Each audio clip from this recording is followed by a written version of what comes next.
मैला आंचल भाग 2 खंड 10।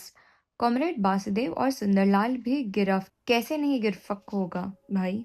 1 साल पहले तक किसी ने भी गंजी भी पहनते नहीं देखा सुनरा को। सो इस गर्मी के मौसम में कोट पैंट गुलबन मोजा जूता और चश्मा लगाकर कटिहार जंक्शन के मुसाफिर खाना में बैठने से लोग संदेह नहीं करेगा। एक डब्बा सिगरेट खरीद कर 10 टकिया लोग तोड़ते थे दोनों। सुनते हैं आधा घंटा में ही दोनों ने करीब करीब सभी फेरी वालों को बुलाया और सौदा किया। ये चाह वाला सुनता है नहीं, देहाती समझ लिया है क्या। चाह लो, बिस्कुट खाओगे जी सुन्नर। अरे धड़ गिलासी बिस्कुट क्या खाओगे जी। कटिहार के फेरी वालों कैसा चाय होते हैं तो सबों को मालूम है। भिखमंगे को चवन्नी दे दिया, जाओ नाश्ता कर लो। लड़ाई के जमाने में सीआईडी कहाँ नहीं है। तुरंत दोनों को गिरफ्तार कर लिया। भगवान जाने अब और किसका नाम गिनाता है। जोतकी जी ठीक कहते थे, अभी क्या हुआ है, अभी और बाकी है। वासुदेव ने कालीचरण का भी नाम बताया है, सुनते हैं। कालीचरण है कहाँ। मंगला देवी को कटिहार रखने गया है। मंगला देवी कटिहार चली गई। गांव को चरखा सेंटर टूट गया। कटिहार में मंगला के दूर के रिश्ते के बहनोई रहते हैं। कालीचरण पहुंचाने गया है। पार्टी ऑफिस में सुमिरन जी बोले, सुनते हैं तुम पर भी वारंट है। वारंट? हाँ, वासुदेव और सुनरा ने तुम्हारे भी नाम बताया है। जरा होशियारी से घर लौटना। वासुदेव सुनरा बेईमान झूठा। कालीचरण अंधेरे में कोठी के बाग के पास छिपा हुआ है। जरा रात को जाए तब घर जाएगा। वासुदेव और सुनरा को सोमा ने इतना आगे बढ़ा दिया, उसको ताज्जुब होता है। डकैती के 3 दिन बाद ही कालीचरण को सब पता लग गया था।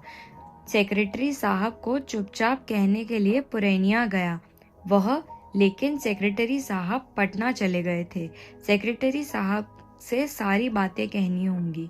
चलित्र कर्मकार से हेलमेट बढ़ाने का यही फल है। हम पर विश्वास नहीं हुआ उनको तो। वासुदेव को चार्ज दिए कि चलित्र से मिलते रहो।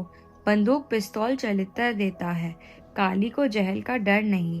पार्टी की इतनी बड़ी बदनामी हुई। अरे बाप, पटना के बड़े लीडर लोग को कैसे मुंह दिखलाएंगे। सब चैपट कर दिया। कोई आ रहा है शायद। कोठी बाग के पास ही अंधेरे में चेहरू से मुलाकात हुई। जड़ी उखाड़ने आया था। उसने बतलाया गांव में पुलिस दरोगा कंफू लेकर आए हैं। कालीचरण ने चेथरू को 2 रुपए दिया। माँ को दे देना, और यह तुम लो 1 रुपया।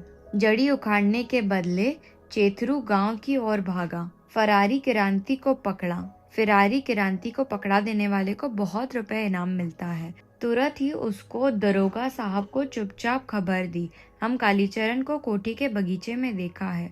दरोगा साहब मिलिट्री लेकर जब तक आवे, कालीचरण पवन हो गया। चेथरू कहता है यहीं से परिश्रम की ओर हनहनाता हुआ चला गया, घोड़पाड़ा की तरह। खेलावन सिंह यादव बेचारे को फिर एक चरण लग गया। इधर खेलावन जरा यादें हेल मेल रखता था कालीचरण से। दरोगा साहब ने कहा, जरूर डकैती का माल आपके यहाँ रहता है। आपने उन लोगों को चैखड़ा घर बनवा दिया है। क्यों? लगता है खेलावन सिंह यादव का दिन अब घटती पर है, जल चढ़ंती पर रहता है। किसी का दिन तब वह माटी भी छू देगा तो सोना हो जाएगा। दिन बिगड़ने पर चारों ओर से खराब खबरें आती है। तहसीलदार साहब को 1,500 मुँह मंजूरी बाकी था। कमला किराने की बंदोबस्ती जमीन में से 10 बीघा सूद रहन रखकर और भी 1,000 रुपया तहसीलदार से लिया है खेलावन ने। कल अररिया बैरगांची से खबर आई है, सकलदीप नानी का 10 भर सोना चुराकर न जाने कहाँ भाग गया है। सुनते हैं मदनपुर मेला में एक थिएटर कंपनी आई थी कलकत्ता से। उसमें एक लैला थी, उसी ने सकलदीप को फंसा लिया है। जवान तड़ बहू घर में है। सकलदीप के ससुर असनी बाबू तो बड़े आदमी हैं, खोज निकाल लेंगे। खेलावन की स्त्री कहती है, जिन पीर बाबा के दरगाह पर घर नहीं है, वहाँ एक झोपड़ी बनाने के लिए 3 साल से कह रही थी। आखिर नहीं बनाई। कालीचरण की बात पर फुच्च हो गए। चैखड़ा घर बनवा दिया। दुहाई बाबा जीन पीर, भूल चूक माफ करो। मेरे बच्चे की मात फेर दो महात्मा, सरनी और बुद्धि चढ़ाऊंगी, एक भर गांजा दूंगी। मांगोदास के यहाँ खलासी जी आए हैं। फुलिया की सारी देह में घाव हो गया है। पेटमान जी के पास कई बार संवाद भेजा फुलिया ने। ऐतबारी बूढ़ा को उस दिन भेजा तो मालूम हुआ पेटमान जी की बहाली हो गई। बथनाहा नेपाल सीमा के पास चैकी खाट वैग्रह सब बेच दिया है। पेटमान जी ने सरकारी नौकरी वाले को जब बदली होती है तो वह सभी चीजें बेच देता है। नई जगह में जाकर नई चीजें मिलती है। इसलिए क्या जनाना को भी छोड़ देगा कोई? खलासी जी ने सुना तो दौड़े आए। कोई कुछ कहे, खलासी का कोई दुख नहीं, सारा दुख फुलिया का है, जो बेचारा इतना खर्च करके तुमसे चुमौना किया। वह तुमको अगोर कर बैठा रहेगा तो चूल्हा कैसे जलेगा?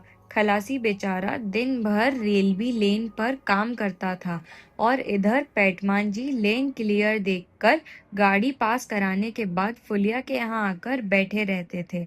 आखिर एक दिन लड़ाई झगड़ा मारपीट करके फुलिया उनके यहाँ भाग गई। खलासी जी का इसमें क्या कसूर है? पाप भला छिपे, सारी देह गल गई है, मगर अभी भी होश नहीं हुआ है फुलिया को। राम पेरिया उसके यहाँ रोज आती है और फुलिया फुसुर फुसुर करके उसको सिखाती है। महंत से कोई चीज मांगने का कौन समय है, कैसे क्या कहना चाहिए। खलासी जी कहते हैं, दुनिया भर के लोगों की गर्मी की बीमारी आराम करे, हम और हमारी घरवाली इस रोग से भोगे, 3 गोली में ही ठीक हो जाएगी। यह बात है, गर्मी निकलेगी तो अंग को लेकर आंख, नाक, दांत, उंगली, इसमें कोई एक अंग झूठा हो जाएगा। गांव के बारे में खलासी जी कहते हैं, गांव में बनर भुत्ता लगा है, बंदर का भूत। गांव के गांव इसी तरह साफ हो जाते हैं। कोई बंदर मरा था इस गांव में? ठीक बात, एकदम ठीक। डॉक्टर बाबू तो 3 बंदर पालते थे ना, न जाने कौन सुई देहिन कि दोनों बेचारे केकाते केकाते मर गया। रात भर किकिकाया था, याद नहीं? ठीक बात, ठीक बात। यह डॉक्टर ऐसा जुल्मी आदमी था, सारे गांव को चैपट कर दिया, कोई परवाह नहीं। खलासी जी कहते हैं, हम रात में चक्कर पूछकर इस टोले को बांध देंगे, कुछ नहीं होगा। रामूदास के गुहाल में चक्कर पूजा है खलासी ने। चावल, दूध और अड़हुल के फूल से चक्कर बनाया है। बीच में माटी का एक बड़ा सा दिया है और उसमें एक बड़ी सी बत्ती जल रही है। एक बोतल दारू पीकर खलासी जी बैठे हैं। रह रह कर दिया को जलती बाती को मुंह में ले लेते हैं। अरे बाप, अलबत्त ओझा है खलासी जी। अरे रे, जीभ में सुई गड़ा ली है, इस पार से उस पार। अरे आजू के रनिगे मैया, बड़ा अनहकाल लागे, दहिने डाकिन बामे 50 बोले। दोहाई गोरा पार्वती इसर महादेव, गैना जोगिन जो सत से बेसत जाए, अंग अंग फूट बहराए, फूट फूट। अब गाइए आप लोग गोचर। गांव के भक्तिया लोग शुरू करते हैं मृदंग पर देवी का गीत। गोचर दी दिनक ती दिनक, कहवा के जे आगे मैया आ आ। खलासी जी दिया की बाती को नचा रहे हैं और मुंह में लेकर बत्ती बुझाते हैं। फूंक मारकर भक्क से दिया जलाते हैं। कबूतर को कच्चा ही चबाकर खा रहे हैं। असल ओझा है खलासी जी।